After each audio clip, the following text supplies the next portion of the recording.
Hello friend, welcome to Anshika education. आइए हम polynomial chapter को हल करते हैं। तो हमारा question number 5, classify the following as a constant, linear, quadratic and cubic polynomial. तो इसमें हमको क्लासीफाई करना है कि हमारा कांस्टेंट क्या है, लीनियर क्या है, क्वाड्रेटिक और क्यूबिक क्या है।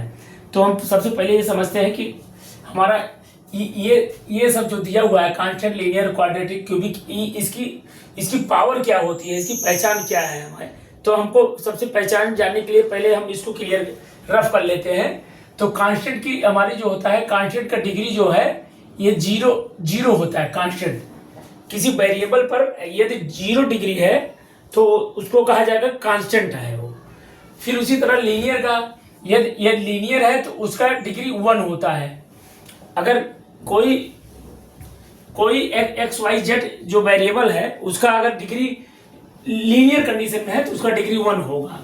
और क्वाड्रेटिक अगर क्यू है तो क्वाड्रेटिक में 2 हो जाएगा, उसका डिग्री हो जाएगा।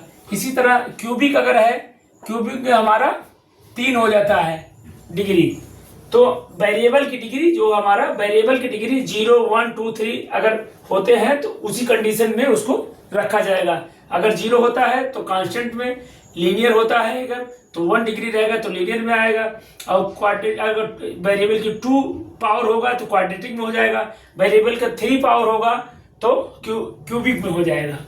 तो हम इसी तरह हम इसमें क्लासीफाई हमको करना है। इसमें 10 क्वेश्चन दिए हुए हैं, इसमें सब में इसी तरह इसको चूज करना है हमें। तो हमारा इसमें जो हाईएस्ट पावर वेरिएबल का जो हाईएस्ट पावर होता है उसी को लेकर हम डिनोट करेंगे और उसी से हम पहचानेंगे कि हमारा किस पोजीशन में है वो। तो हमारा वेरिएबल हमारा power x power x cube है। तो क्यूब को हम किससे डिनोट किया गया है, हमारा क्यूब को हम 3 से डिनोट करते हैं। तो हमारा क्या हो गया, क्यूबिक हो गया। यहाँ क्यूबिक हो गया, बस केवल लिख देंगे क्यूबिक। फिर इसी तरह इसमें भी है, देख लीजिए ये 3x power cube, 3x cube. तो x की जो वेरिएबल की पावर है 3 है तो ये भी हमारा क्यूबिक हो गया। तो क्यूबिक लिख लेंगे, ये भी क्यूबिक हो गया हमारा। फिर इसमें भी देखिए 5t माइनस √7। अब देखिए वेरिएबल पर हमारा t पर कोई पावर नहीं है।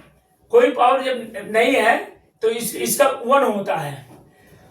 1 छुपा रहता है तो 1 होता है। तो 1 हमारा किस कंडीशन का फॉलो करता है, तो लीनियर को 1 जो है लीनियर को फॉलो करता है। तो हमारा ये लीनियर हो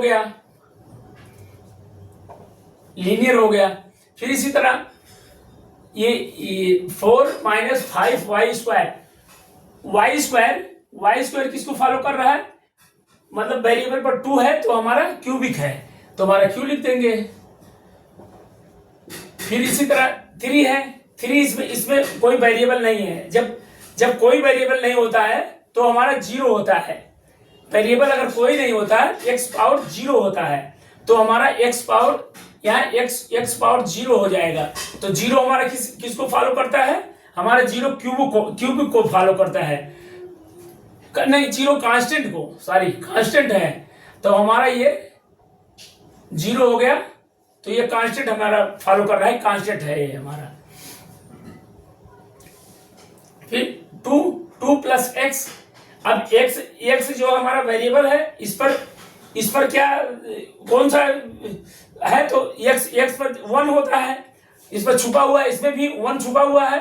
तो हमारा ये है लीनियर को फॉलो करता है। फिर ये 7 है, 7 में x y power 3 minus y power 3 minus y। तो हमारा जो वेरिएबल सबसे बड़ा पावर जो होता है, जिसका ज्यादा पावर होता है, तो y पावर 3 है। 3 हमारा किसको फॉलो कर रहा है, 3 हमारा क्यूबिक को कर रहा है तो हमारा क्यूबिक हो जाएगा ये। फिर इसी तरह इसका भी 1 प्लस x प्लस x²। तो हमारा जो सबसे बड़ा है इसका पावर है जो सबसे वेरिएबल का सबसे ज्यादा पावर का होता है उसी को लेकर चलते हैं। तो हमारा स्क्वायर में है, अगर वेरिएबल हमारा स्क्वायर में है तो हमारा क्यूब को वो करेगा, क्यूब फॉलो करेगा, तो क्यू हो जाएगा हमारा। क्वाड्रेटिक तो क्यू हो जाएगा। इसी तरह भी इस 9th है हमारा टी स्क्वायर है। टी स्क्वायर जो है इसमें इसका पावर स्क्वायर का है, तो स्क्वायर पावर हमारा क्वाड्रेटिक फॉलो कर रहा है इसमें, तो हमारा क्यू हो जाएगा ये भी। फिर इसी तरह 10 में है root 2x-1, root 2x-1, x power कुछ नहीं दिया हुआ है तो इसमें 1 होता है। 1 हमारा किसको फॉलो कर रहा है? लीनियर को, या लीनियर इक्वेशन है। तो इसी तरह हमारा ये क्लासिफाई, इसमें सबसे पहले देखने की बात है, इसमें पहले ये देख लेना है कि क्यूबिक हमारा 0 डिग्री होता है, लीनियर हमारा 1 डिग्री होता है, और क्वाड्रेटिक हमारा 2 डिग्री होता है, और क्यूबिक हमारा 3 डिग्री पर होता है। तो इसी हिसाब से पहचान लेंगे, इसमें सारे वेरिएबल को सब पहचान लेंगे। इस तरह हमारा 5 नंबर क्वेश्चन समाप्त होता है। नमस्ते।